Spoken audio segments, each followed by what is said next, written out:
Ladies and gentlemen, dear friends, Namaste. October is the best season to Delhi. The weather is cool and pleasant, and the families are decorated with lights to celebrate the biggest festival of the year, Diwali. I feel very reluctant to leave my post and return home at this time. I wish all my Indian friends a very happy and prosperous Diwali.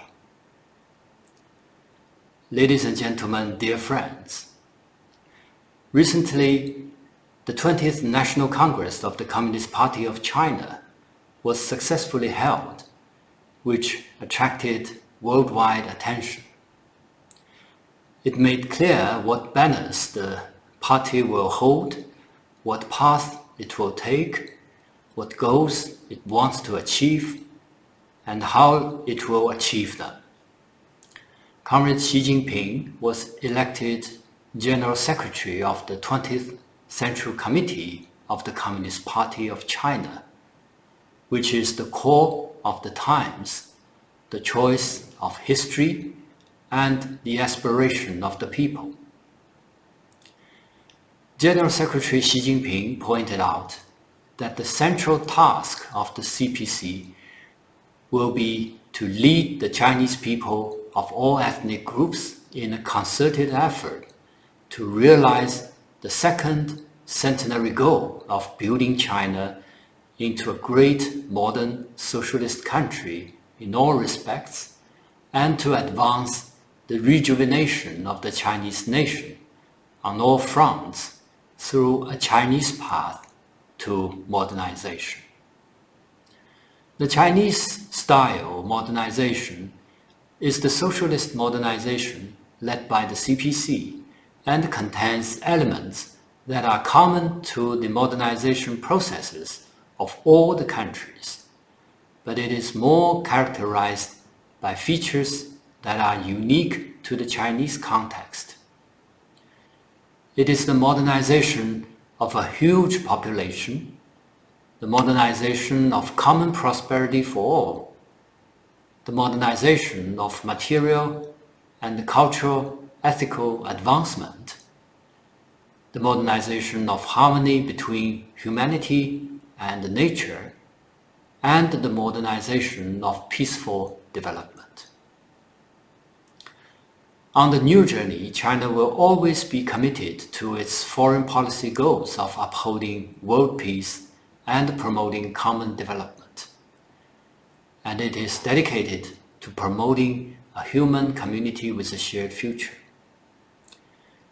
We will remain firm in pursuing an independent foreign policy of peace, adhere to the 5 principles of peaceful coexistence, in pursuing friendship and cooperation with other countries, be committed to our fundamental national policy of opening to the outside world, and pursue a mutually beneficial strategy of opening up, and continue to provide new opportunities for the world with China's new development. China will practice the vision of global governance featuring extensive consultation, joint contribution, and shared benefits, and hold humanity's shared values of peace, development, fairness, justice, democracy, and freedom. As General Secretary Xi Jinping pointed out, as long as the world works together, all countries can live in harmony, cooperate for win-win results, and jointly create a better future for the world. Ladies and gentlemen, dear friends, in July 2019, I assumed office as the Ambassador of the People's Republic of China to the Republic of India. In the past 3 years, I have had the honor to receive President Xi Jinping in Chennai for the second informal meeting with Prime Minister Narendra Modi.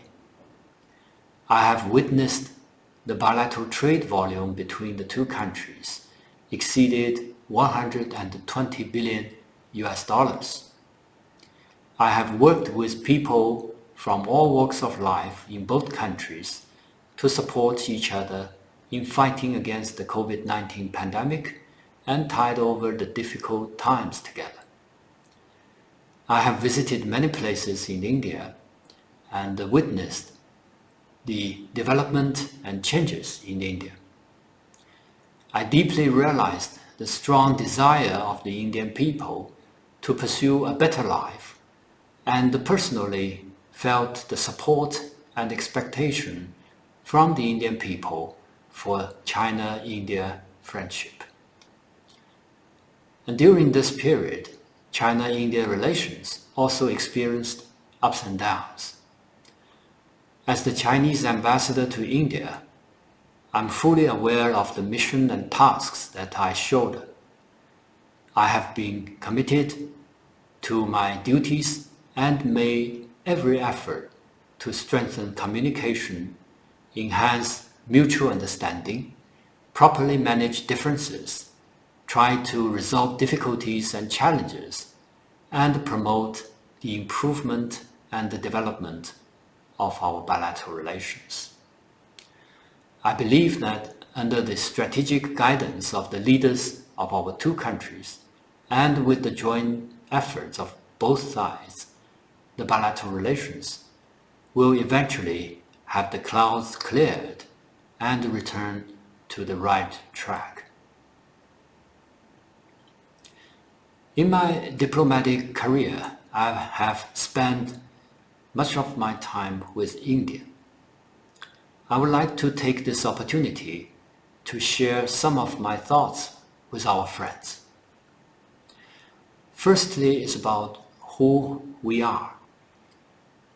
China and India are ancient Oriental civilizations adjacent to each other for thousands of years.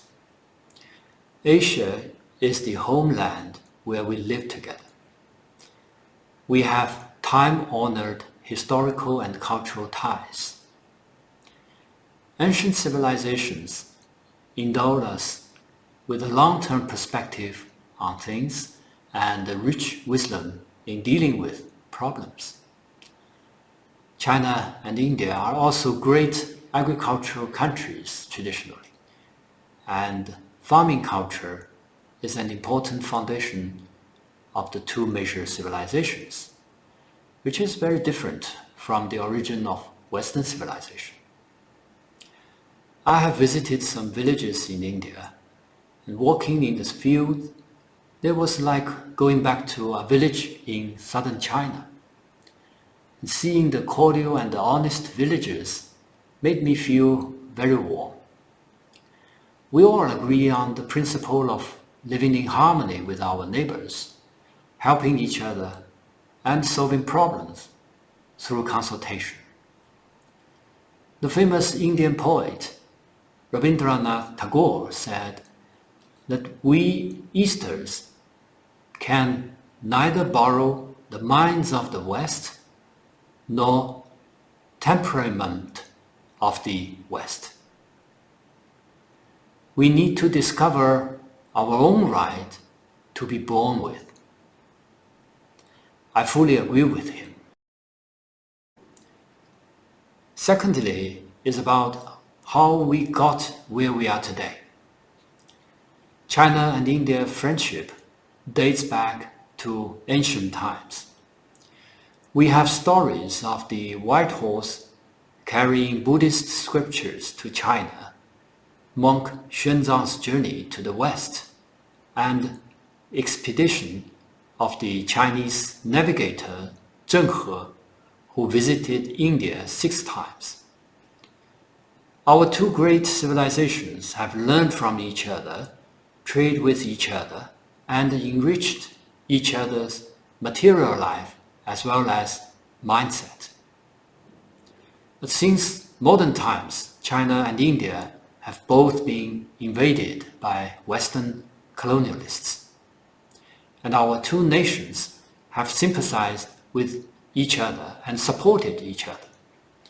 We realized liberation and national independence, respectively, and pioneered the liberation movement of Asia, Africa, and Latin America, changed the world map once and for all. In the 1950s, China and India, together with other Asian countries, jointly initiated the 5 principles of peaceful coexistence and turned them into basic norms governing international relations. And over the past more than 70 years since the establishment of our diplomatic ties, China and India relationship has overall maintained a momentum of development, with high-level exchanges providing us guidance continuously, the mechanisms of cooperation becoming more refined, and the scope of cooperation expanding. This has not only benefited the two peoples, but also made a great contribution to the promotion of peace, stability, and development in the world. And in fact, China-India interactions dated back to over 2,000 years ago, and friendly cooperation has covered most of the time. And thirdly is about where we are going. As the two countries with 1 billion population in the world, China and India are both at a critical period of national development and rejuvenation. The daunting tasks in our development endeavor of our two countries are unparalleled. Development will always be our top priority, which also serves as the basis of solving all the problems that our two countries are facing. The key to achieve development is pursuing our own way, doing our own things well, and enabling more than 1 billion people in each other's country to live a better life. And thus, we should enhance mutually beneficial cooperation, make our own development be the opportunity to each other, as well as the regional countries, and safeguard the legitimate rights and interests of the developing countries together. So in this direction, China and India share long-lasting common strategic interests. The 3 above dimensions I mentioned highlight the profound ties and common grounds between China and India, and reflect the importance and the strategic nature of China-India relations.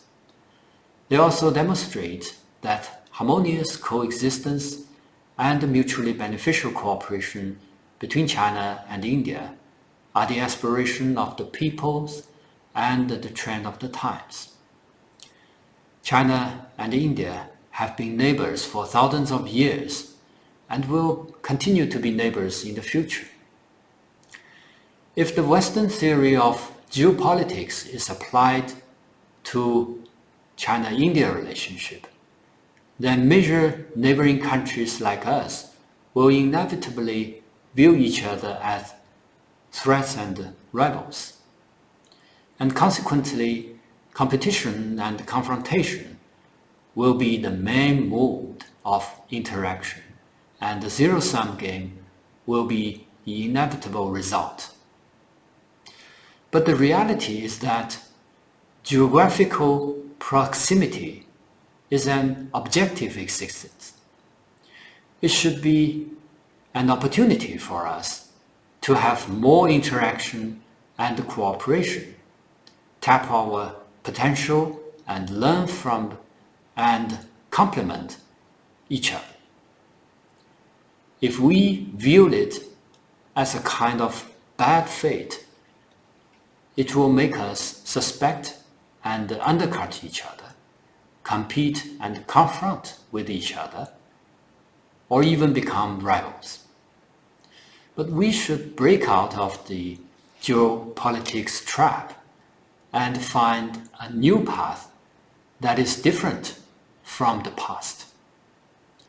There's enough room in the world for China and India to develop together, and the two countries and the peoples should have enough wisdom to find a way to live in peace and achieve win-win cooperation between the two big neighboring and emerging countries.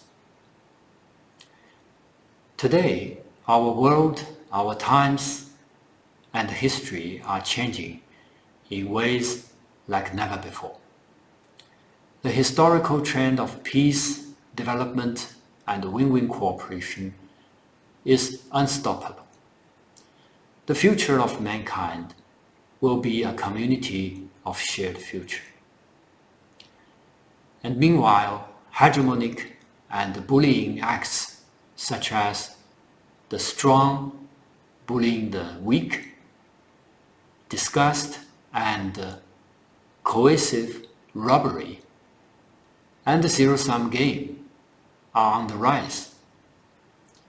The human society is facing unprecedented challenges, and the world has once again reached a crossroads in history. As the two most populous and largest developing countries and ancient civilizations, China and India must make the right choice and make contribution to peace and development in the region and beyond.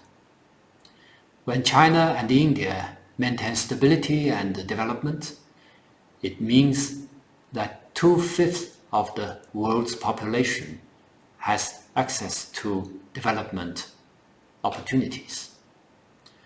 The healthy development of China-India relations will bring more stability and certainty to the world. The overarching trend of the world and history, as well as the will of the peoples, all call for a sound China-India relations. We should always keep the important consensus reached by the two state leaders as guidance.